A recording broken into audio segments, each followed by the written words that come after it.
12 নভেম্বরের মধ্যে পদোন্নতির আদেশ চায় সাধারণ শিক্ষা ক্যাডারের প্রভাষকরা। দাবি না মানলে কর্মবিরতির হুঁশিয়ারি দিয়েছেন বিসিএস সাধারণ শিক্ষা ক্যাডারের পদোন্নতি বঞ্চিত প্রভাষকরা।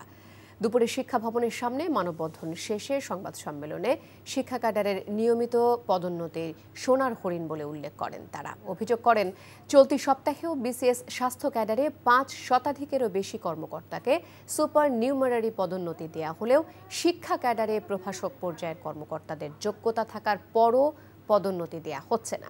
তাই সরকার দ্রুততম সময়ের মধ্যে পদোন্নতির জিও জারি করে এই সমস্যা সমাধানের দাবি জানান বঞ্চিত শিক্ষকরা। আমাদের সকল আশায় গুড়ে বালি হয়েছে, কেননা আমরা চাকরি জীবনের প্রথম পদোন্নতি 12 বছরেও আজ পর্যন্ত পাইনি। অথচ পদোন্নতির যোগ্যতা রয়েছে চাকরি স্থায়ীকরণ, নির্দিষ্ট সময়সীমা, ডিপার্টমেন্টাল পরীক্ষায় ও সিনিয়র স্কেল পরীক্ষায় পাশ করা, বুনিয়াদী প্রশিক্ষণে অংশগ্রহণ করা, সন্তোষজনক এসিআর আর কোনো বিভাগীয় মামলা না থাকা। এই সকল যোগ্যতা অর্জন করেও আমরা আজও প্রভাষক। বান্ডেল থাকলে প্রতি সেনমানিতে টাকা বাঁচবে। বিকাশ সেনমানি বান্ডেল কিনে জিতুন প্রতি লেনদেনে।